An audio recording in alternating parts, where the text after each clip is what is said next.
Lieutenant Commander Sarah Chen's boots crunched against the frost-covered pathway as she walked through the Naval Academy's imposing iron gates.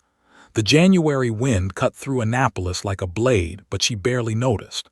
She'd endured far worse: sandstorms in Fallujah, freezing mountain passes in Afghanistan, the suffocating humidity of jungle training that seemed designed to break the human spirit. This was just another Tuesday. Her duffel bag, worn and faded from countless deployments, hung easily over her shoulder. Inside were the basics: uniforms, toiletries, a few books, and buried at the bottom, wrapped in cloth, her trident, the Navy SEAL insignia that had cost her everything to earn.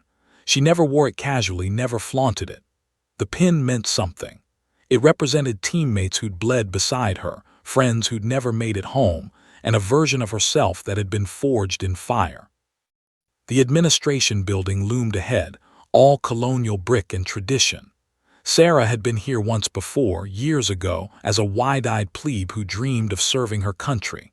Back then, she'd been told, politely but firmly, that certain paths weren't meant for women, that some doors would always remain closed.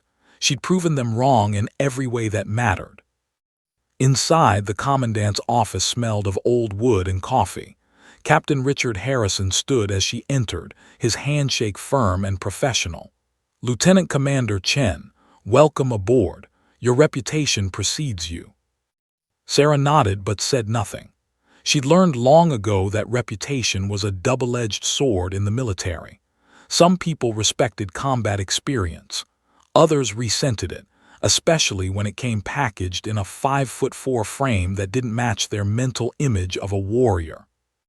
Harrison slid a tactical map across his polished mahogany desk. Red circles marked terrain features, blue squares indicated rally points. The winter field exercise kicks off in 72 hours. 204th-year midshipmen, our best and brightest, supposedly. They've had 4 years of classroom tactics, simulations, summer cruises. They think they're ready for anything. "But they're not," Sarah said quietly. "No, they're not." Harrison leaned back in his chair, studying her. "That's where you come in. We're inserting you as a hostile combatant, solo infiltrator. Your mission is to evade their patrols, test their situational awareness, and if possible, eliminate as many as you can using paint rounds. Show them what real combat awareness looks like." Sarah's mind was already working, analyzing the terrain on the map, calculating approaches, identifying weaknesses in standard academy training doctrine. "They don't know I'm coming. They know there may be hostile forces in the area. That's all. You'll insert 12 hours before they arrive, establish your position, and operate independently. No support, no backup, no safety net. Just like the real thing," Sarah finished. A ghost of a smile crossed her face. "Understood, sir." As she left the office, voices echoed down the marble corridor. A group of midshipmen rounded the corner, their dress uniforms crisp, their bearing confident to the point of arrogance. Sarah recognized the type immediately. She'd served with plenty of them. The ones who talked the loudest about combat, who dominated every classroom discussion with theoretical tactics, who watched war movies and thought they understood what it meant to face an enemy who actually wanted you dead. "Can't wait to smoke whatever they throw at us in the field exercise," one of them boasted, his voice carrying easily. He was tall, broad-shouldered, with the kind of swagger that came from being good at academy life. His name tape read TOMLIN. "I mean, seriously, how hard can it be? We've trained for 4 years for this." His companion laughed. "Dude, we're going to dominate. I bet we eliminate every hostile target in the first 48 hours. A third voice chimed in. "You know what I heard? They might have some adjunct instructor playing enemy, probably some reserve officer who hasn't seen real action since Desert Storm. We'll eat them alive." Sarah pressed herself against the wall as they passed, invisible in her plain working uniform. No ribbons, no insignia beyond her rank, just another officer in the crowd. They didn't even glance her direction. She watched them swagger down the hallway, their confidence absolute, their ignorance complete. They had no idea what real combat felt like. The weight of a rifle after a 16-hour patrol, the metallic taste of fear when bullets cracked past your head, the impossible choices between bad options and worse ones, the way time slowed down when someone was trying to kill you, every detail becoming crystal clear even as chaos erupted around you. These kids, and they were kids, despite being months from commissioning, thought they knew. They'd read the manuals, run the simulations, scored high on their tactical exams, but knowledge and experience were oceans apart. Sarah had faced Taliban fighters who'd been waging war since before she was born. She'd cleared buildings in Ramadi where every shadow could hide death. She'd called in airstrikes danger close while her team was pinned down by machine gun fire. She'd carried wounded teammates through hell because leaving no one behind wasn't just a motto, it was a promise written in blood. And she'd done it all while being underestimated, dismissed, doubted, every single day. The female officer who must be a medic, an analyst, support staff, anything but a door kicker. The quiet one who couldn't possibly have the aggression needed for combat.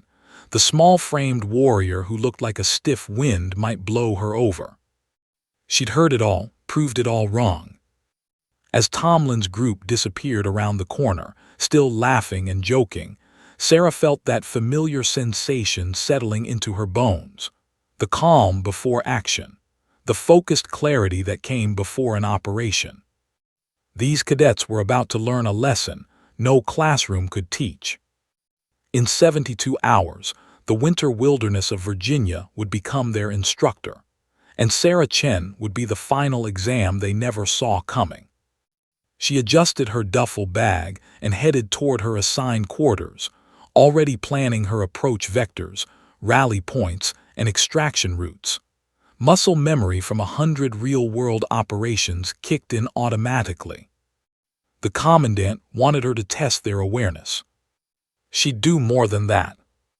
She'd show them the difference between playing soldier and being one.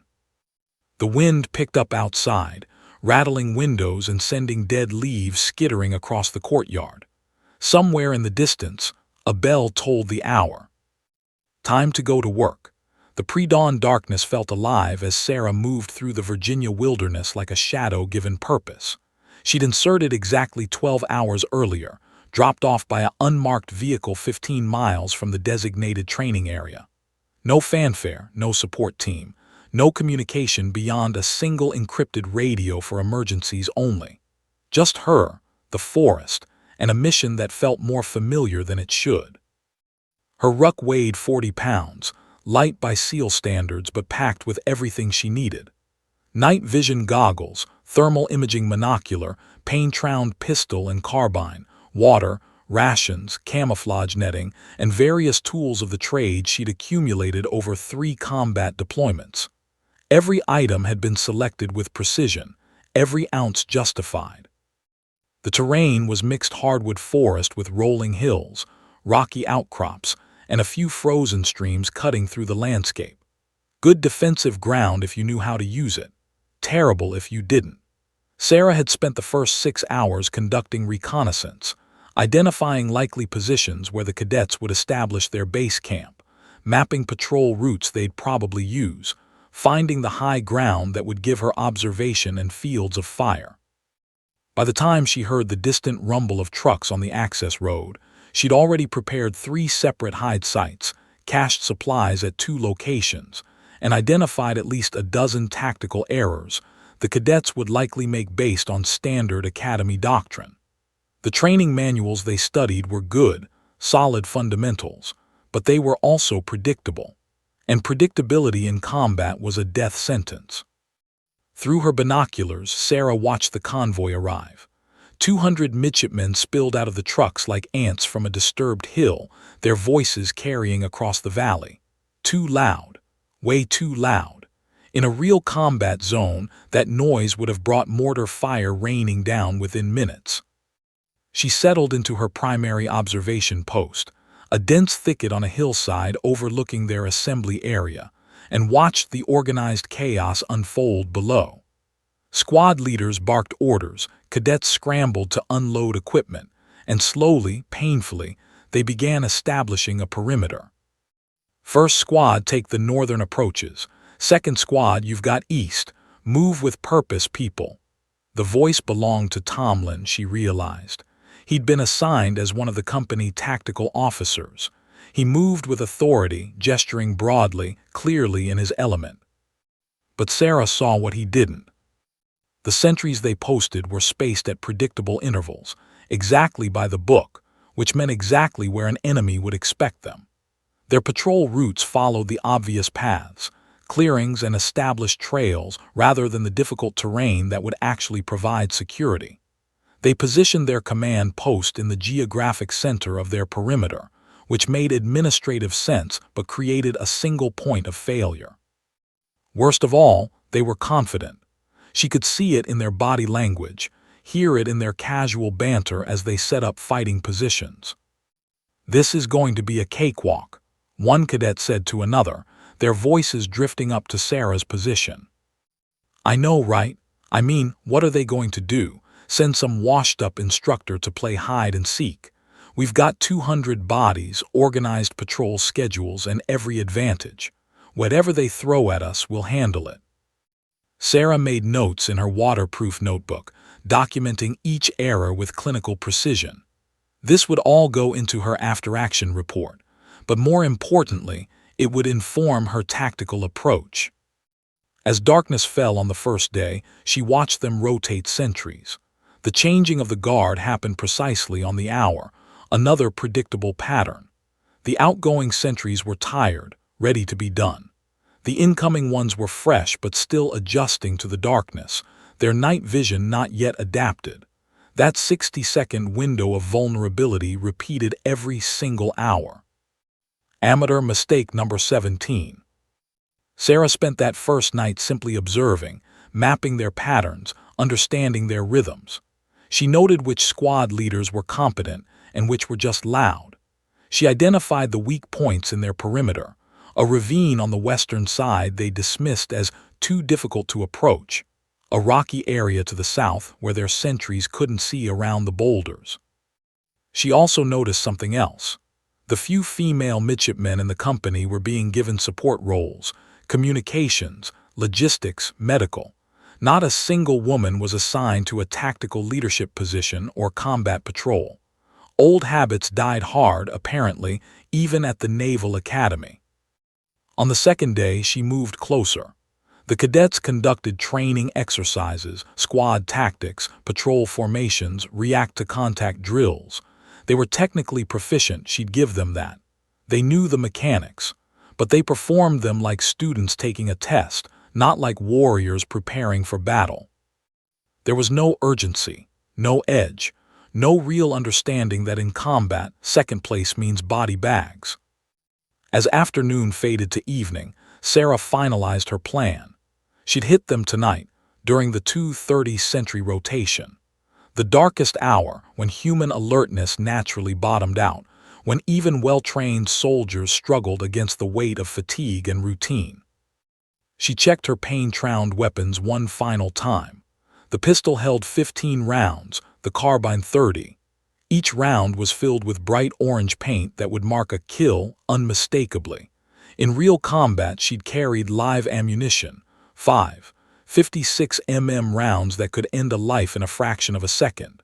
These were toys by comparison, but the tactical principles remained the same. Location, movement, discipline, surprise. The 4 pillars of small unit tactics that her SEAL instructors had drilled into her until they became instinct. The cadets knew the theory. Tonight, they'd learn the practice. As the sun set completely, Sarah applied camouflage paint to her face in the gathering darkness, dark greens and blacks that would break up her features and help her blend with the shadows. She secured her equipment, ensuring nothing would rattle or reflect light. She controlled her breathing, slowing her heart rate, entering that focused state of combat readiness that was part meditation, part predatory instinct. Through her night vision, the world turned green and clear. She could see the sentry positions, watch the patrols moving along their predictable routes, identify the gaps in their coverage that might as well have been illuminated highways. At 200 hours, she began her approach. Moving through the forest at night required patience and skill. Sarah covered the first 200 meters in 45 minutes, each step carefully placed, each pause calculated. She used the terrain, staying in the low ground where shadows pooled deepest, avoiding skylining herself against ridges. The first sentry never knew she was there.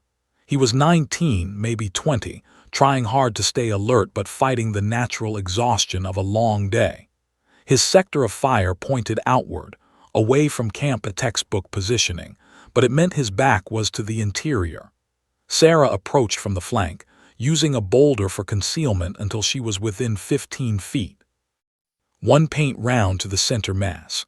The pop of the compressed air gun was barely louder than a cough. The cadet looked down at the orange splatter across his chest, his mouth opening in shock. "What the?" "You're dead," Sarah whispered. "Stay quiet and stay down, you're out of the exercise." His eyes went wide as he processed what had just happened, but training took over. He took a knee, weapon lowered, officially eliminated. The second sentry was harder. She was female, more alert, positioned in slightly better terrain. Sarah respected that. The woman was clearly trying harder, compensating perhaps for assumptions about her capabilities. But she'd made the same mistake as her male counterpart. Predictable positioning, standard doctrine, no adaptation for actual threat. Sarah circled wide, approaching from the woman's weak side where the terrain created a blind spot. Another paint round. Another kill. The alarm started 30 seconds later. Someone had spotted the eliminated sentries. Voices erupted across the camp, confused and urgent. "Contact! We have contact, north perimeter." Sarah was already moving, fading back into the darkness as the camp exploded into activity. Cadets poured out of tents, weapons ready, shouting questions and orders in equal measure. Beautiful chaos, exactly what she'd expected. She heard Tomlin's voice cutting through the confusion. "Second squad, form up, weapons check, we've got a hostile in the wire." Through her night vision, Sarah watched 5 cadets gather around Tomlin, receiving rapid instructions. They were grabbing rifles, checking ammunition, psyching themselves up. And then they started moving, directly toward her last known position, following the obvious trail, making all the noise in the world. Sarah smiled in the darkness. The hunters had just become the hunted. She led them deeper into the woods, staying just ahead, leaving just enough sign to keep them on her trail. Each step took them further from their camp, further from support, deeper into terrain she'd already scouted and they were encountering for the first time. 15 minutes later, she found her killing ground, a rocky outcrop that would funnel their approach, limit their options, give her the advantage. And she waited. The forest held its breath as Tomlin's squad crashed through the underbrush like a freight train with flashlights. Sarah counted their steps, measured their breathing, calculated their exact positions without even looking. Years of combat operations had honed her senses to the point where she could build a 3-dimensional picture of the battlefield from sound alone. 5 voices, 5 different footfall patterns, one leader, Tomlin, barking orders in sharp whispers that carried far too well through the winter air. 2 experienced cadets flanking him, trying to maintain tactical spacing but bunching up whenever the terrain got difficult. 2 newer members bringing up the rear, nervous energy radiating off them like heat. "Spread out, maintain your intervals," Tomlin hissed, his tactical training fighting against the adrenaline flooding his system. "Whoever this is, they're alone and we've got them outnumbered. We do this by the numbers, we end this fast." Sarah almost laughed. The confidence of youth, the certainty of classroom warriors who'd never faced an enemy that shot back. She'd seen it before, brand new SEALs fresh from training who thought they were invincible right up until their first real firefight taught them humility. She was crouched behind a boulder the size of a compact car, the rocky outcrop rising behind her like a natural fortress. Her position was perfect, elevated just enough for a clear field of fire, protected on three sides by stone, with multiple escape routes mapped in her mind. The approaching squad had no idea they were being funneled into a natural kill box. Through the green glow of her night vision, she watched them enter the clearing below. Tomlin took point, rifle shouldered, scanning left and right with the mechanical precision of someone who'd practiced the movement 1,000 times on a flat range. His squad mates spread out in a textbook formation, exactly what the manual prescribed, exactly what Sarah expected. There, movement. One of the flankers spotted her silhouette against the rocks. Sarah had let herself be seen on purpose, appearing just exposed enough to draw their attention, to pull them in closer. "Contact front," Tomlin shouted, and all pretense of noise discipline evaporated. "Weapons ready, we've got them cornered." They advanced in a rush, their formation degrading from textbook precision to a barely organized mob within seconds. Fear and excitement did that to inexperienced soldiers, stripped away the training, and revealed the raw, untempered human underneath. Sarah remained perfectly still, controlling her breathing, her heart rate steady despite the approaching threat. This wasn't fear. This was the job. She'd been surrounded before by actual enemies in actual combat zones with actual consequences for failure. A Fallujah alley with insurgents on three sides. A Taliban ambush in the Hindu Kush where her SEAL team had been outnumbered 10-1. This was Tuesday. The 5 cadets formed a semicircle around her position, weapons trained, fingers on triggers. They couldn't see her face clearly in the darkness, just a figure in tactical gear, smaller than they expected, unmoving. "Don't move, don't even breathe." Tomlin's voice cracked slightly, betraying his youth. He was 22, maybe 23, running on 4 years of academy training and 0 combat experience. In his mind, he'd just cornered a dangerous hostile. In Sarah's mind, she was watching children play with toys. The moment stretched. She could feel their tension building, see their fingers tightening on their weapons. This was the critical point in any confrontation, the moment where training either held or shattered. It shattered. "You're dead, you're dead." The chanting started with one voice and spread like wildfire. Professional discipline gave way to mob mentality. They started moving closer, their formation collapsing, feeding off each other's aggressive energy. Tomlin stepped forward and shoved Sarah's shoulder hard enough to rock her back on her heels. "Did you hear me? I said you're." A second cadet, emboldened by his leader's action, kicked at Sarah's leg, trying to sweep her feet. "Stay down, stay down." The third grabbed at her face covering, his tactical gloves rough against the fabric. "Let's see who thought they could take on a whole company." He ripped the covering away, and for a moment there was confusion. They saw a woman. Asian features, barely 5'4", maybe 130 pounds soaking wet. Not the grizzled special operations veteran they'd imagined. Not the physically imposing threat their minds had conjured. The confusion turned to something uglier. "This is what they sent," the flanker on the left actually laughed. "Are you kidding me right now?" "Academy's going soft," another muttered. "Probably some diversity hire instructor playing pretend operator." Sarah's expression never changed. She'd heard it all before, every variation of dismissal, every shade of contempt. In Bud's training when instructors told her she'd never make it.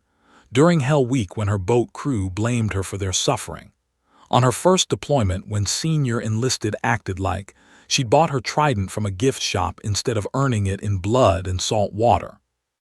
Their words meant nothing, their assumptions meant nothing. What mattered was what happened next. She ran the calculations in her head with computer-like precision. 5 targets. Cadet 1 Tomlin directly in front, weight forward, off balance from his aggressive posture. Cadet 2, the kicker, on her left, also overextended. Cadet 3, the one who'd grabbed her mask, too close, invading her personal space. Cadets 4 and 5 maintaining slightly better discipline but still too bunched up, overlapping their fields of fire. Amateur mistakes, fatal in real combat. Maybe we should just tie her up and, Tomlin started to say. Sarah moved. Her right hand snapped out like a striking snake, catching Tomlin's rifle barrel and twisting with precise leverage. His grip broke instantly. The instructors who taught her hand-to-hand combat had been Navy SEALs who'd perfected their techniques in real-world life-and-death struggles. His weapon clattered to the ground as she simultaneously swept his front leg, using his own forward momentum to send him sprawling. Paint round 1, center mass on Tomlin before he hit the ground, orange splatter across his chest. The kicker on her left tried to recover, bringing his weapon up. Sarah dropped under his barrel, her low center of gravity working to her advantage as she executed a leg sweep that took his feet completely off the ground. He landed hard, breath exploding from his lungs. Paint round 2, torso shot as he gasped for air.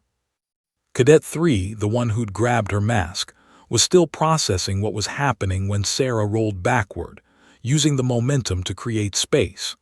She came up in a crouch, pain-tround pistol already drawn, and tagged him twice, chest and shoulder. 3 down, 2 seconds elapsed. Cadets 4 and 5 finally got their weapons up, training overriding shock.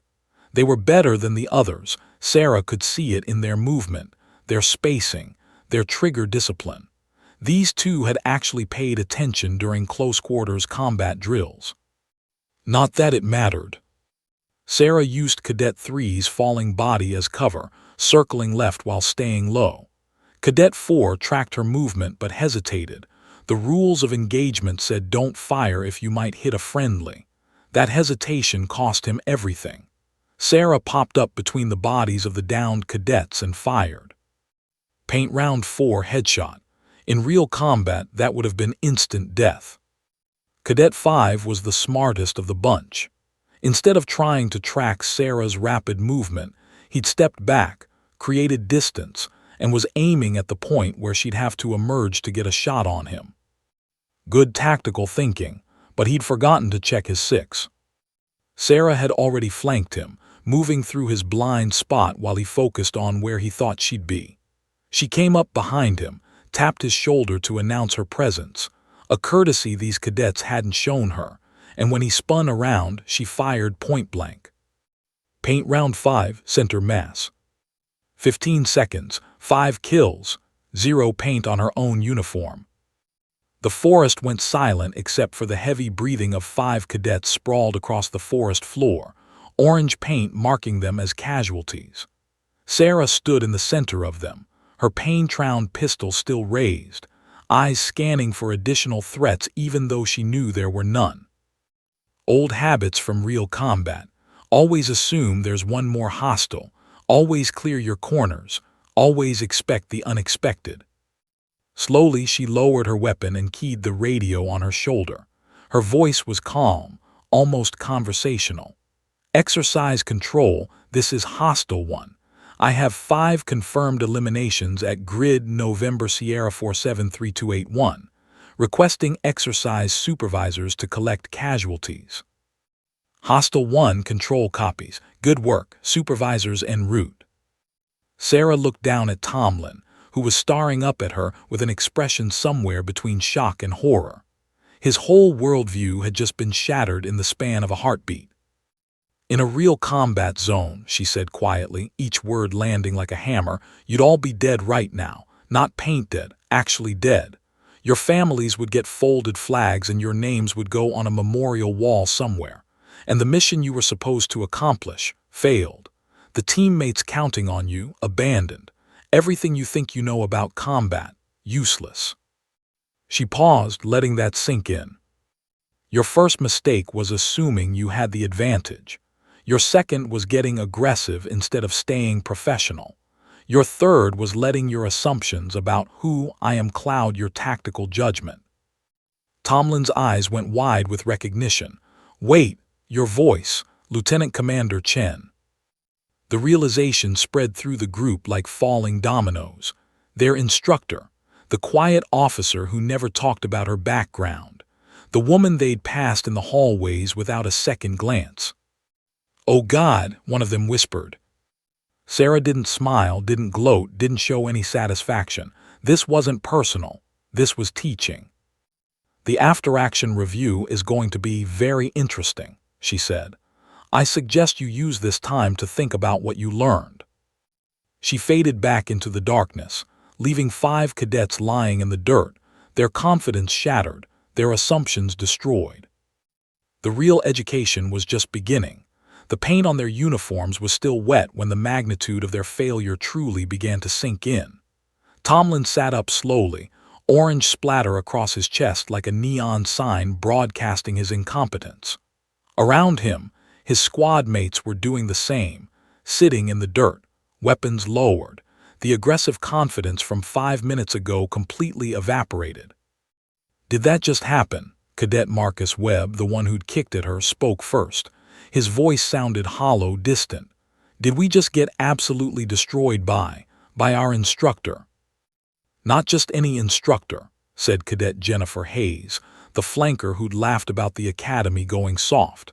The irony of her words now hung in the air like smoke. "That was Lieutenant Commander Chen. You know, the one who sits in the back during tactical review sessions and never says anything." Tomlin's hands were shaking, not from cold but from the adrenaline crash that followed combat, even simulated combat. He'd felt this before during training exercises, but never like this. Never with the crushing weight of complete and total defeat attached to it. "She took all 5 of us down in 15 seconds? Cadet Ryan Park was replaying it in his mind, trying to understand what had happened. "I didn't even see her move. 1 second she was standing there, the next second I was on the ground with paint on my chest." The sound of approaching footsteps made them all look up. 3 exercise supervisors emerged from the tree line, carrying glow sticks and clipboards. Captain Williams, a Marine Corps infantry officer assigned to the academy as a tactical instructor, looked at the scene and shook his head. "Gentlemen, Cadet Hayes," he said, his tone mixing disappointment with something that might have been amusement. "That was possibly the worst tactical performance I've witnessed in 15 years of running these exercises. You're officially KIA. Head back to base camp, report to the assessment tent, and prepare for one hell of a debrief." As they stood, Tomlin noticed something on the ground, boot prints in the soft earth. Sarah's trail. Except it wasn't a trail at all. It was a deliberate path, leading them exactly where she wanted them to go. Every step calculated, every turn designed to funnel them into her killing ground. They'd been played from the moment they left camp. The walk back was silent, each cadet lost in their own thoughts. Tomlin's mind kept cycling through the encounter, examining every detail like picking at a scab. The way she'd moved, fluid, precise, no wasted motion. The way she'd used their own aggression against them, turning their numerical advantage into a liability. The calm in her eyes when they'd surrounded her, like she'd been bored rather than threatened. And then there were the things they'd said, the things they'd done. "You're dead," they chanted like children playing paintball. They'd shoved her, kicked at her, ripped off her face covering with rough hands, laughed when they saw she was a woman, made comments about diversity hires and the academy going soft. To their instructor, to a combat veteran, to someone who'd clearly seen and done things they couldn't begin to imagine. Tomlin felt sick. Base camp was buzzing when they returned. Word had spread fast, 5 cadets eliminated by a single hostile, taken down in seconds. Other midshipmen stopped what they were doing to stare as Tomlin's squad walked through the perimeter, their orange-stained uniforms marking them as the exercise's first casualties. "Damn, Tomlin, what happened out there?" asked Midshipman First Class Jordan Chen, no relation to their instructor. "We heard you guys engaged a hostile and got smoked." "We got outplayed," Tomlin said quietly. "Completely and totally outplayed." The assessment tent was a standard military setup, folding tables, portable lights, and several officers waiting with notepads and recording equipment. Captain Williams directed them to chairs arranged in a semicircle. "Sit," he ordered. "We're going to review exactly what happened out there, moment by moment, and then we're going to discuss why you're all lucky this was an exercise and not actual combat." For the next 90 minutes, they dissected the engagement. The supervisors had body camera footage from Sarah. She'd been wearing a small camera the entire time, recording everything. Watching it back was worse than experiencing it live. On screen, they saw themselves from her perspective. Saw how loud they'd been, how predictable their movements, how their formation had degraded within seconds of contact. Saw Tomlin shove her, saw Webb kick at her, saw the moment when they'd ripped off her face covering and their expressions had changed upon seeing a woman. Heard their own voices, their comments, their assumptions. Academy's going soft. Probably some diversity hire instructor playing pretend operator. The words hung in the air of the tent, ugly and undeniable. Captain Williams paused the video.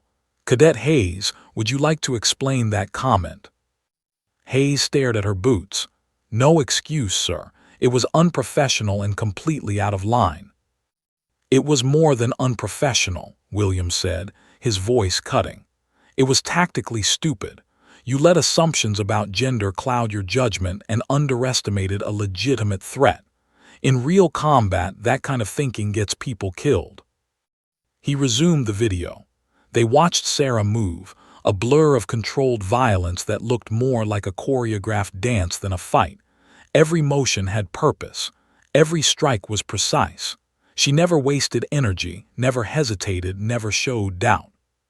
15 seconds, Williams said when the video ended. "That's how long you all survived against a single opponent. Let me put that in perspective. Lieutenant Commander Chen has 3 combat deployments. Afghanistan, Iraq, and 1 classified operation we're not cleared to discuss. She has 17 confirmed enemy kills in close quarters combat.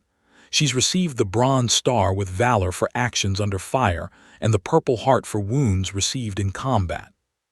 The tent had gone completely silent. "And you idiots decided to shove her around like she was some kind of punching bag." Tomlin felt his face burning. "Sir, we didn't know." "You didn't know because you didn't ask," Williams interrupted. "You didn't bother to research your instructors. You didn't consider that maybe, just maybe, the quiet officer who sits in the back of the classroom might have more experience than all of you combined. You made assumptions based on size, gender, and your own inflated egos."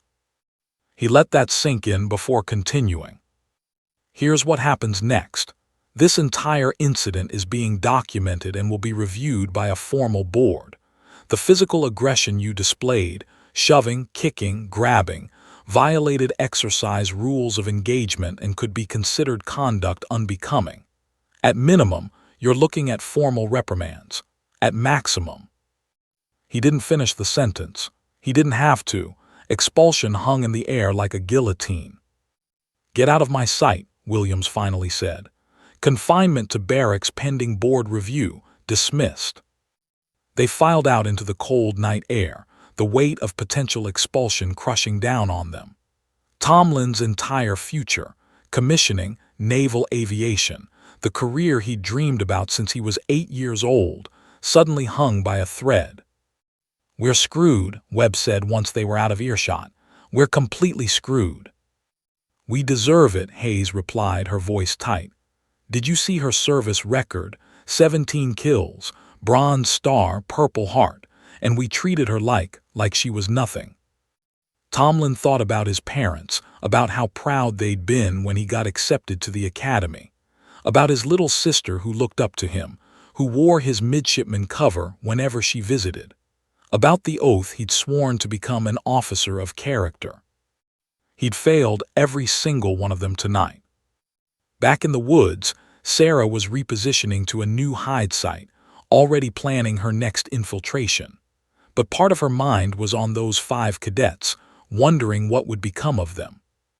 She'd been underestimated her entire career. Part of her wanted them thrown out, wanted them to face real consequences for their assumptions and aggression. But another part of her, the part that had been shaped by the SEAL instructors who'd pushed her beyond her limits, who'd seen potential when others saw inadequacy. That part wondered if maybe, just maybe, they could learn something from this. Time would tell. For now, she had a mission to complete. 200 cadets remained in the field and the night was still young. Dawn broke cold and gray over the Virginia wilderness, painting the forest in shades of steel. Sarah had spent the remaining hours of darkness ghosting through the training area, observing, taking mental notes, but not engaging. She'd made her point. Now it was time to let the cadets, and more importantly, the academy leadership, process what had happened. She extracted to her rally point at 600 hours, where a vehicle was waiting to take her back to base. The driver, a Navy chief with 20 years of service, took one look at her and grinned. "Heard you made quite an impression last night, ma'am." Sarah allowed herself a small smile. Word travels fast. "In the military, always.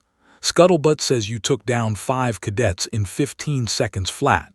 Some of the instructors are calling it the best training moment in academy history. Others are saying you went too hard on them." Sarah's smile faded. "I went exactly as hard as the enemy would have gone. That's the point." She spent the ride back mentally reviewing the engagement, analyzing her own performance with the same critical eye she applied to the cadets. Could she have de-escalated when they got physical? Maybe. Should she have? In a training environment, possibly. But in her experience, the lessons that stuck deepest were the ones that hurt. Not physically, she'd never actually hurt them. But ego-wise, pride-wise, those 5 cadets would remember last night for the rest of their lives. The question was whether they'd learn from it or just resent it. Back at the academy, the administrative building was already buzzing with activity. Sarah had barely entered when she was intercepted by the commandant's aide. "Ma'am, Captain Harrison requests your presence immediately. Conference room B." Sarah nodded, unsurprised. She'd expected this conversation. The conference room held more people than she'd anticipated. Captain Harrison sat at the head of the table. Beside him were the Academy's deputy commandant, the executive officer, the judge advocate general representative, and Captain Williams from the exercise supervision team. This wasn't just a debrief. This was a formal review. "Lieutenant Commander Chen," Harrison began, his tone neutral, "thank you for joining us. Please sit." Sarah took the offered chair, her posture relaxed but alert. She'd been in front of review boards before, after every combat engagement, after incidents that required investigation. This was familiar territory. "Let's start with the facts," Harrison continued, sliding a tablet across the table. "At approximately 2:30 hours, you eliminated 2 sentries and infiltrated the cadet training perimeter. At approximately 2:45, you engaged with a 5-person squad led by Midshipman First Class Derek Tomlin. The engagement lasted 15 seconds and resulted in the simulated elimination of all 5 cadets. Is this accurate?" "Yes, sir." "And during this engagement, the cadets became physically aggressive with you, pushing, kicking, forcibly removing your face covering. Correct?" "Correct, sir." The JAG representative leaned forward. "Lieutenant Commander, at any point did you feel physically threatened or unsafe?" Sarah considered the question carefully. In a legal sense, this was important. "Threatened? No, sir. I've been in actual firefights. 5 inexperienced cadets with paint guns didn't constitute a legitimate threat to my safety." "But they did become physical with you," the JAG pressed. "They did. And in doing so, they violated tactical discipline, rules of engagement, and demonstrated exactly the kind of judgment failure that gets people killed in combat." Harrison pulled up the video footage on the conference room display. "We've reviewed your body camera footage extensively. Walk us through your decision-making during the engagement." Sarah watched the screen, seeing herself through the camera's eye. "The cadets had me surrounded, but their formation was poor, too close together, overlapping fields of fire, no clear fire discipline. When they began the physical contact, I made a tactical decision to demonstrate the consequences of their errors. By taking all 5 down in 15 seconds. By showing them what happens when you let emotion override training, sir. In actual combat, their mistakes would have been fatal. I gave them a lesson they'll remember without anyone getting hurt. Some would argue you could have de-escalated instead, the deputy commandant said. Sarah turned to face her directly. Ma'am, with respect, de-escalation teaches them that aggression without consequences is acceptable. These are future naval officers. They'll lead sailors into harm's way. They need to understand that in combat there are no do-overs, no second chances. The enemy won't de-escalate. The enemy will exploit every weakness and kill you for your mistakes. The room fell silent for a moment. Captain Williams cleared his throat. For what it's worth, I think Lieutenant Commander Chen's actions were tactically sound and educationally valuable. Those 5 cadets learned more in 15 seconds than they did in 4 years of classroom instruction. That may be true, the JAG said, but we still have a conduct issue to address. The cadets violated exercise protocols with their physical aggression. The question is, what punishment is appropriate? Harrison looked at Sarah. Lieutenant Commander, as the aggrieved party, you have input into this decision.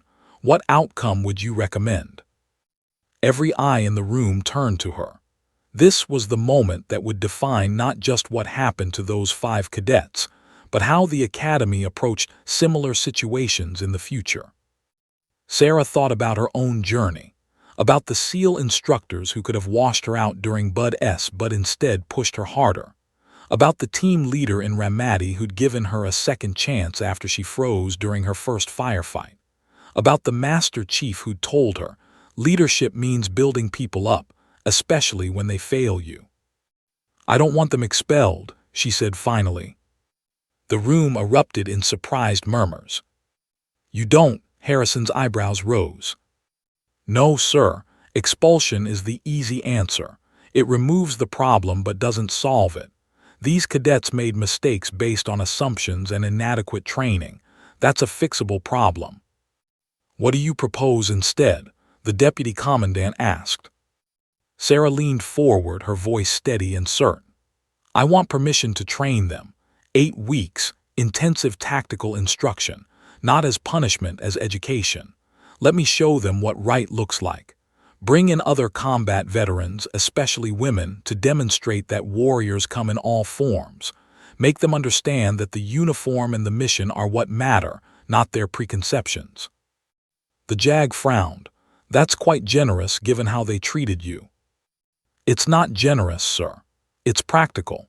In 8 weeks, I can either break them or build them into better officers. Either way, the Academy gets useful data about how to handle similar situations in the future.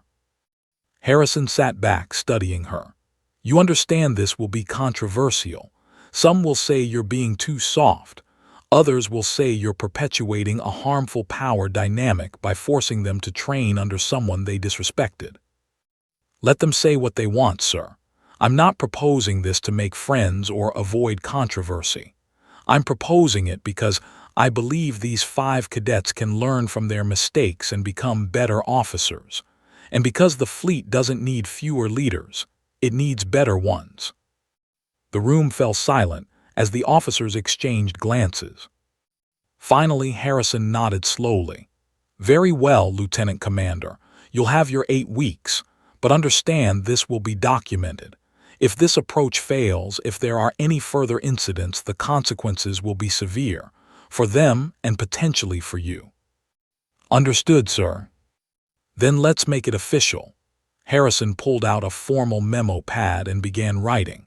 Midshipmen Tomlin, Webb, Hayes, Park, and Morrison will be placed under your direct instruction for 8 weeks of intensive tactical training.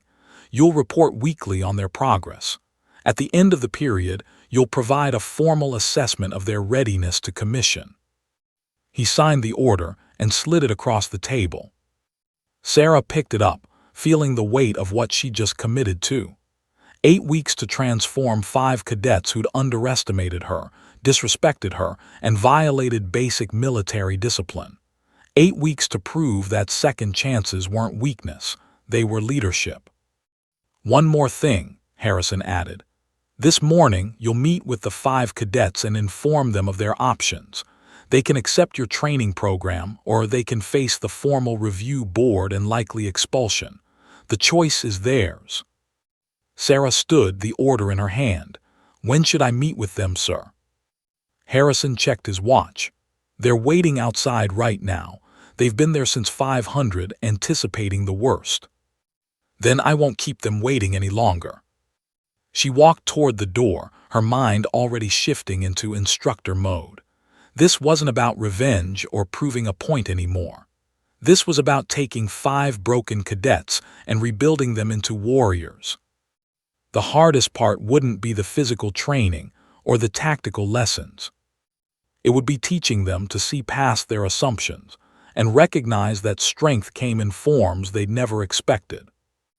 As she reached for the door handle, Captain Williams called out, "Lieutenant Commander, good luck. Something tells me you're going to need it." Sarah looked back and smiled. A real smile this time, not just the ghost of one. "Chief, luck is what happens when preparation meets opportunity. I've been preparing for this my entire career." She opened the door. Time to find out if those 5 cadets were ready for the opportunity she was about to give them. The 5 cadets stood at rigid attention in the hallway, their faces pale with exhaustion and dread. They'd been waiting for over 3 hours, each minute stretching like an eternity. Tomlin's dress uniform was immaculate. He'd spent an hour that morning making sure every detail was perfect, as if parade ground appearance could somehow compensate for tactical failure. Sarah studied them for a long moment before speaking. Their eyes were forward, unmoving, but she could see the tension in their jaws, the slight tremor in Webb's hands, the way Hayes kept swallowing like her mouth had gone dry. "Follow me," Sarah said simply, turning toward a smaller conference room down the hall. They marched in silence, their footsteps echoing off the marble floors. Sarah could feel their anxiety radiating like heat. Good. Fear focused the mind, made people receptive to hard truths. She closed the door behind them and gestured to the chairs. "Sit." They sat as one, their military bearing holding despite the circumstances. Sarah remained standing, arms crossed, her expression unreadable. "I've just come from a review board," she began. "Your actions last night were documented, analyzed, and discussed at length by senior academy leadership. The physical aggression, the lack of discipline, the unprofessional conduct, all of it was on the table." Tomlin's face had gone from pale to gray. Morrison looked like he might be sick. "The standard penalty for what you did would be expulsion. Conduct unbecoming, violation of exercise protocols, assault on a superior officer during a training evolution. Any one of those charges could end your naval careers before they begin." She let that hang in the air for a beat. "However, I've proposed an alternative." 5 pairs of eyes snapped to her face, hope and confusion warring in their expressions. Sarah pulled out a chair and sat down, leaning forward with her elbows on the table. "Here's what I told them.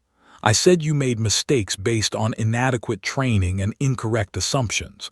I said those are fixable problems, and I said I wanted the chance to fix them."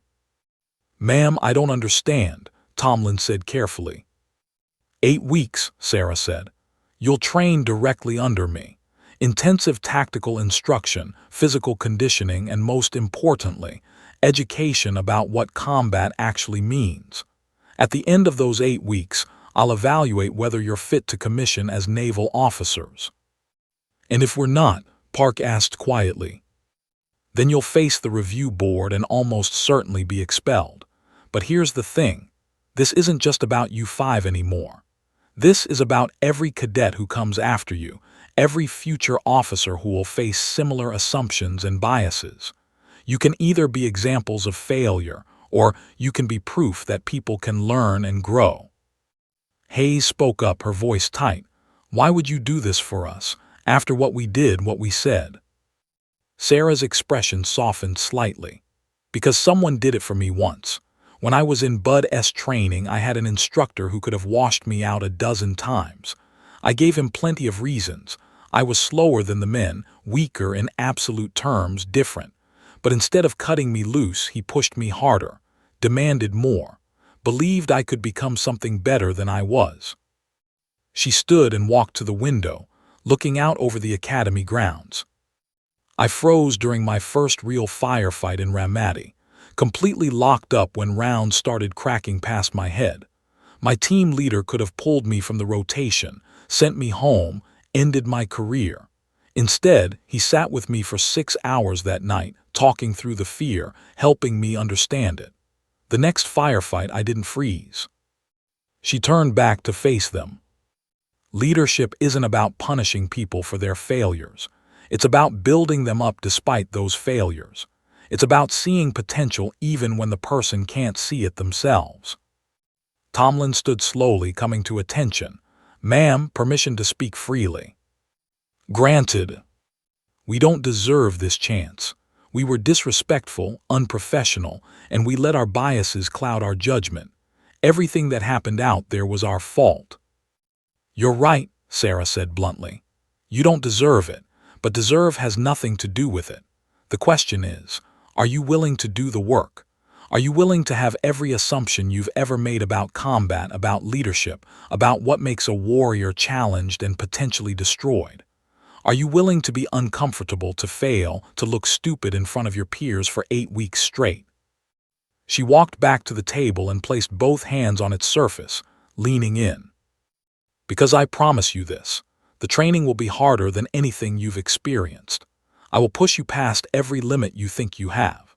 I will bring in female Marines who have carried wounded teammates under fire, female pilots who have landed damaged aircraft on carrier decks in storms, female combat medics who have performed surgery in the back of moving vehicles while being shot at.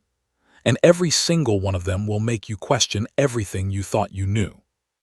The silence stretched for a long moment. Finally, Morrison spoke, his voice barely above a whisper. "What do we have to do?" Sarah straightened. "First, you choose. Accept this training program or face the review board. No pressure, no judgment. This has to be your decision." "I'm in," Tomlin said immediately. "Me too," Webb added. One by one, they all agreed. Hayes was last, her voice steady when she spoke. "I want to learn, ma'am. I want to be better than I was." Sarah nodded slowly. "Good. Then here's how this works. Tomorrow morning, 500 hours, you report to the training field in PT gear. We start with a baseline assessment. I need to see where you actually are versus where you think you are. Fair warning, it won't be pretty." She pulled out 5 folders and slid them across the table. "These contain your training schedules, required reading lists, and the standards you'll be expected to meet. Study them tonight. Memorize them. Because starting tomorrow, I stop being the instructor you disrespected and become the instructor who will forge you into something better." "Or break us trying?" Park asked with a weak smile. Sarah's expression was serious. "I don't break people, Cadet. I reveal what they're made of. Sometimes that's stronger than they ever imagined. Sometimes it's weaker. We're about to find out which category you fall into." She walked to the door and opened it. "Dismissed, get some rest. You're going to need it." As they filed out, Tomlin paused. "Ma'am, thank you for believing we could be better." Sarah met his eyes. "I don't believe anything yet, Cadet. Belief requires evidence. Give me evidence." He nodded and left. Alone in the conference room, Sarah allowed herself a moment of doubt. Had she made the right call? Could these 5 actually change, or had she just set herself up for 8 weeks of frustration? Only one way to find out. She looked down at her hands, scarred from combat, calloused from training, steady despite everything they'd done and seen. These hands had pulled triggers in firefights, carried wounded teammates, signed countless after-action reports. Now they'd shape 5 young officers, for better or worse. Time to get to work. The pre-dawn darkness felt appropriate for what was about to happen. Sarah stood on the training field at 4:45 hours, watching the first hints of gray creep across the eastern horizon. Her breath formed clouds in the cold air. Behind her, an obstacle course waited, one she'd personally designed over the past 12 hours with help from the Marine Corps detachment. At exactly 500, 5 figures appeared at the edge of the field, moving at a jog. They were early. Good. That showed they were taking this seriously. Form up, Sarah's voice cut through the morning air. They fell into a line, standing at attention. Sarah walked down the row, inspecting them with the critical eye of someone who'd been through actual military training, not the academy's sanitized version, but the brutal, unforgiving crucible of SEAL selection. "You're wondering what today will look like," she said. "You're hopping maybe it won't be as bad as you feared. You're wrong." She gestured to the obstacle course behind her. "That course is 2 miles long. Walls, ropes, water obstacles, barbed wire crawls, and various other challenges. Your goal is simple. Complete it in under 30 minutes. Tomlin did the math quickly. "Ma'am, that's a 4-minute mile pace while doing obstacles." "I'm aware. I ran it this morning in 22 minutes, but I'm not expecting you to match that today. Today is baseline. I need to see what you can actually do versus what you think you can do." She checked her stopwatch. "You have 10 seconds to get to the starting line. Go." They sprinted, smart. "Begin." Sarah followed on foot, running alongside them but not with them, observing everything. Webb took the first wall too aggressively and nearly lost his grip. Hayes paced herself better, using technique over raw strength. Morrison struggled with upper body obstacles but excelled at the running portions. Park was consistently average at everything, not weak, but not strong either. And Tomlin pushed too hard, trying to lead from the front, burning energy he'd need later. 38 minutes later, they crossed the finish line in various states of exhaustion. Webb vomited immediately. Hayes collapsed to her hands and knees, gasping. The others stood bent over, hands on knees, chests heaving. Sarah gave them exactly 60 seconds to recover. "That was pathetic," she said flatly. "Not because you didn't finish, you all did, but because you approached it wrong. Webb, you attacked obstacles with brute force instead of technique. You wasted energy. Hayes, you paced well, but you didn't help your teammates when they struggled. Morrison, you let the rope climb defeat you mentally before you even tried. Park, you played it safe on everything, never pushed past comfortable. And Tomlin, you tried to be the hero instead of being a leader." She let them process that. In combat, those mistakes get people killed. The mission fails, casualties mount, and you go home in a box, if there's enough left to send home. Over the next 7 weeks, the pattern repeated with brutal consistency. Physical training at dawn, classroom instruction on tactical theory. Then the real education began. Sarah brought in Gunnery Sergeant Maria Rodriguez, a Marine who'd earned a Silver Star in Fallujah. Rodriguez stood 5'2" and had carried a wounded Marine twice her size 300 meters under machine gun fire. "You want to know what combat is really like?" Rodriguez asked them during week 2. "It's not the movies. It's chaos and terror and making impossible decisions with incomplete information. It's watching friends die and still having to accomplish the mission. It's being so scared you can barely think, but doing your job anyway because lives depend on it." She showed them her scars, shrapnel wounds from an IED that had killed 2 of her teammates. "My size didn't matter. My gender didn't matter. What mattered was whether I could do my job under the worst possible conditions, and I did." In week 3, they met Commander Lisa Park, a Navy helicopter pilot who'd crash-landed on a carrier deck during a storm, saving her crew. "I had 3 seconds to make a decision," she told them.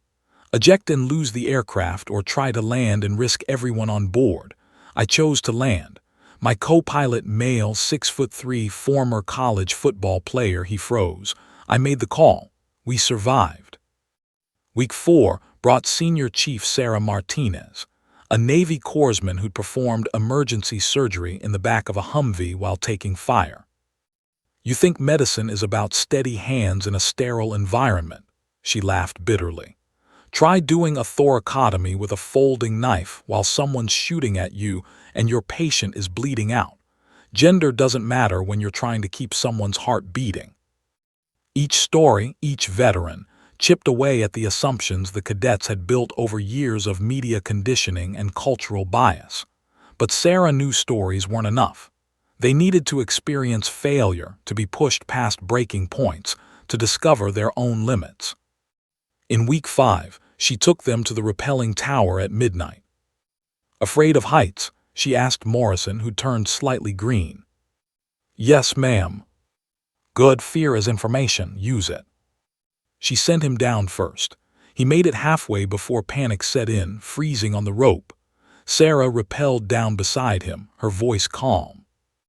"Breathe, look at me, not down. The fear doesn't go away, you just learn to work through it. Now finish the descent." He did. In week 6, Tomlin approached her after an especially brutal training day. "Ma'am, I need to apologize. Really apologize, not just saying words." Sarah studied him.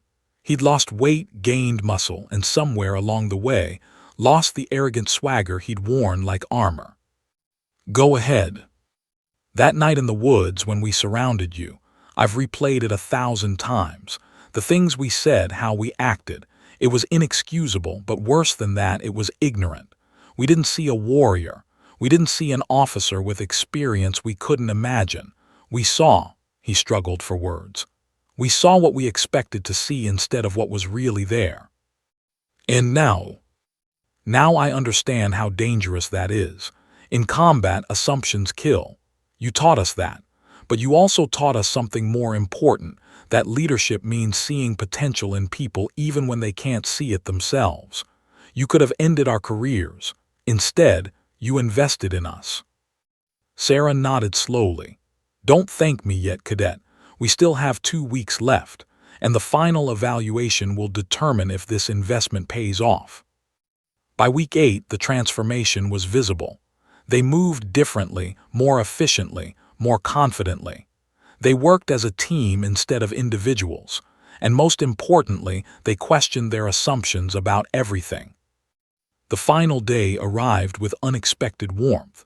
Sarah had designed one last test, a 12-hour field exercise that would incorporate everything they'd learned. "You'll be divided into 2 teams," she explained. "One will defend an objective, the other will attack. You'll rotate roles midway through. I'll be observing and evaluating." What she didn't tell them was that she'd invited every female veteran who'd participated in their training to observe as well. They deserved to see the results of their teaching. As the exercise began, Sarah watched from an observation post. The cadets moved with purpose now, communicated clearly, supported each other's weaknesses, and most tellingly, they adapted when situations changed instead of rigidly following doctrine. When Hayes took charge during a critical moment and made a call that saved her team from an ambush, Sarah smiled. When Morrison overcame his fear of heights to establish an elevated observation post, she nodded in approval. When Tomlin stepped back and let Webb lead an assault because Webb's skills better suited the situation, she knew something fundamental had shifted. They weren't perfect, they still made mistakes, but they were better, significantly, measurably better than they'd been 8 weeks ago.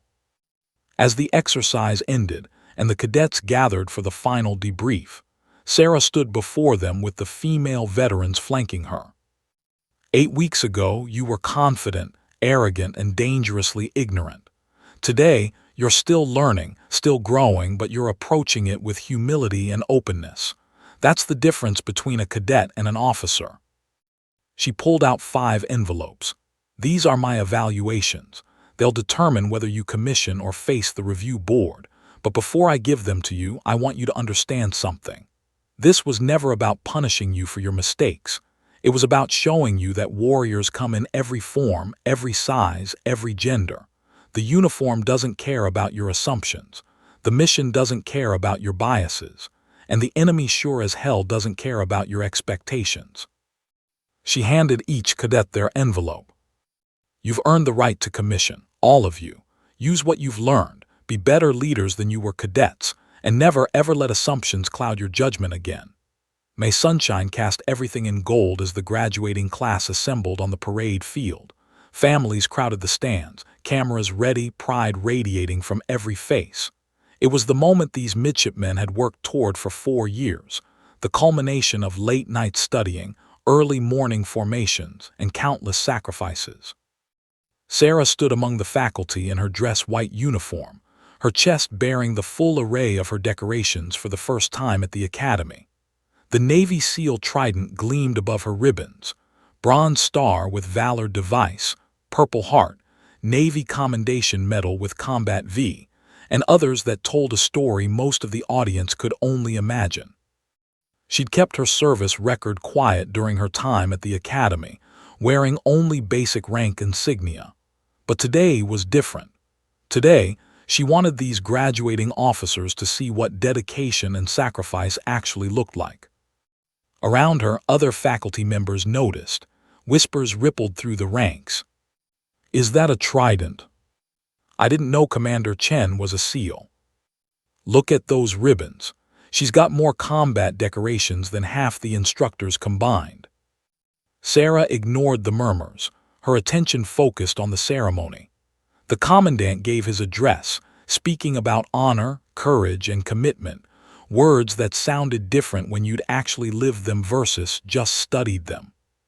Then came the moment when each midshipman crossed the stage to receive their commission, transforming from cadet to officer with a handshake and a salute.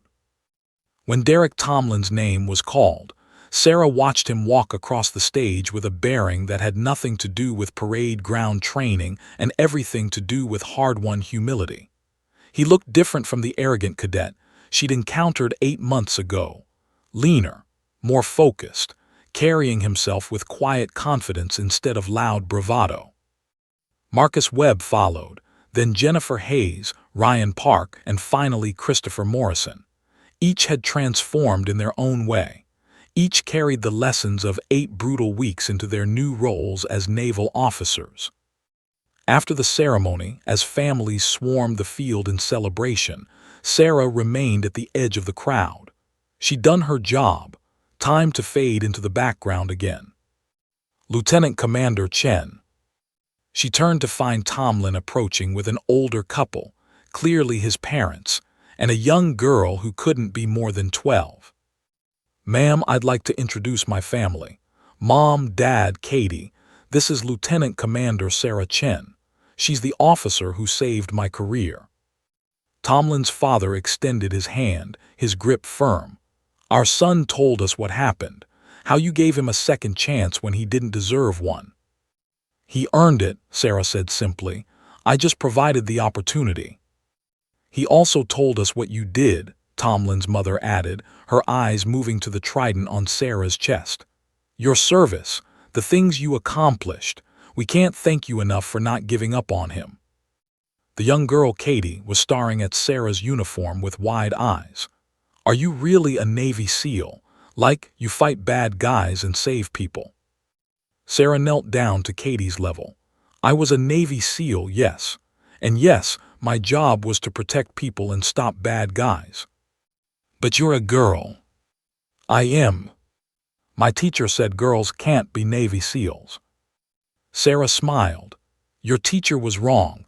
Girls can be anything they want if they're willing to work hard enough. SEAL, astronaut, doctor, president, anything." Katie's eyes lit up. "Really? Really? Want to know a secret?" Sarah leaned in conspiratorially. "Some of the toughest warriors I ever met were women. They just don't make as much noise about it as the men do." Tomlin cleared his throat, emotion evident in his voice. "Ma'am, there's something I need to say. That night in the woods, I was wrong about everything. Wrong about what strength looks like, wrong about what leadership means, wrong about who deserves respect. You could have ended my career, but instead you taught me the most important lesson I've ever learned." "Which was?" That true leaders build people up, even when those people fail them, especially then. Sarah stood, meeting his eyes. You remember that when you're leading sailors, Ensign Tomlin, they'll fail you sometimes. They'll make mistakes, disappoint you, test your patience. Your job isn't to punish them, it's to make them better, every single time. I will, ma'am, I promise. As Tomlin's family moved on to continue celebrating, the other 4 cadets approached one by one with their families. Hayes introduced her parents, both Marine Corps veterans who shook Sarah's hand with knowing respect. Webb's grandmother, a Korean War nurse, embraced Sarah with tears in her eyes. Park's younger brother asked for an autograph. Morrison's father, himself a retired Navy captain, stood at attention and saluted, officer to officer, warrior to warrior. With each introduction, Sarah felt the weight of what they'd accomplished together. These weren't the same arrogant cadets she'd encountered in the winter darkness. They'd been forged into something better. As the families dispersed, Sarah noticed a group of female midshipmen from the younger classes watching from a distance. They'd been present throughout the 8-week training program, observing quietly, taking notes, learning lessons their male counterparts were just beginning to understand. One of them, a second-year midshipman named Davis, approached hesitantly. Ma'am, permission to speak. Granted. I just wanted to say thank you for what you did with those 5 cadets, for showing everyone that, she struggled for words, that we belong here, that we're not diversity hires or tokens or anything except sailors who can do the job. Sarah looked at the young woman and saw herself a decade earlier, eager, determined, constantly having to prove her worth in spaces that weren't designed for her. You do belong here, Midshipman Davis. Never forget that. And when someone tries to tell you otherwise, when they underestimate you because of your gender or size or anything else superficial, remember this. Their assumptions are not your limitations. They're their weakness, not yours. Yes, ma'am. As Davis walked away, Sarah felt a tap on her shoulder. She turned to find Captain Harrison, the commandant. That was well done, Commander, all of it. The training, the evaluation, the results.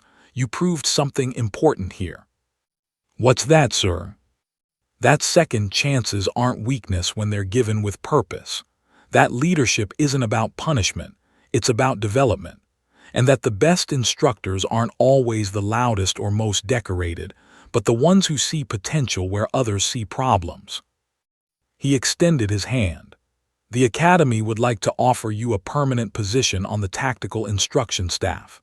Your choice of assignments, your own training program design, full support from administration. Sarah shook his hand but didn't answer immediately. She looked out over the parade field, watching new ensigns celebrate with their families, seeing the next generation of naval officers beginning their journeys. Part of her wanted to say yes, to continue teaching, shaping young officers, making sure the lessons she'd learned in blood and sacrifice got passed on to those who'd need them. But another part of her, the part that still belonged to the teams, that missed the weight of real weapons and the clarity of actual missions, wasn't ready to fully transition to instructor life. Can I have some time to think about it, sir? Take all the time you need, Commander. The offer stands. As Harrison walked away, Sarah found a quiet spot away from the crowds and sat on a low wall, watching the celebration continue. Her phone buzzed with a text message. It was from her old SEAL team commander, now stationed at SOCOM headquarters. Heard about what you did at the Academy. Impressive. When you're done playing teacher, we've got a slot for you on the new Joint Task Force. Real-world ops, your skill set, leadership position. Interested? Sarah smiled. Choices. She had choices now, which was more than many warriors got. She could stay at the Academy and shape the next generation of officers, ensuring they started their careers with better understanding than she'd had. Or she could return to operational status, put her skills to work in the field, continue the mission that had defined her adult life.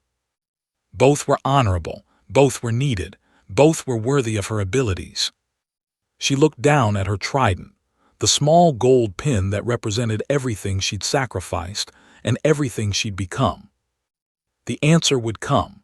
For now, it was enough to know that 5 young officers would commission tomorrow carrying lessons that might one day save lives, that a group of female midshipmen had watched those lessons and understood they weren't alone, that somewhere, assumptions were being challenged and barriers were being broken. She'd done what she came to do. Everything else was just deciding what came next. As the sun set over the academy, painting the sky in shades of orange and purple, Sarah Chen sat quietly and allowed herself a moment of peace. The battles she'd fought, both literal and figurative, had brought her to this moment. And whatever came next, she'd face it the same way she'd faced everything else. With courage, with skill, and with the unshakable certainty that she belonged anywhere she chose to be. The real lesson, she realized, wasn't the one she'd taught those 5 cadets. It was the one they'd taught each other. That strength comes in forms we don't expect, that leadership transcends assumptions, and that second chances, given with purpose, can transform not just individuals but entire communities. Tomorrow, 5 new ensigns would report to their first duty assignments. And Sarah Chen would decide what her next mission would be. But tonight, she'd simply watch the sunset and appreciate the quiet satisfaction of a job well done. The end.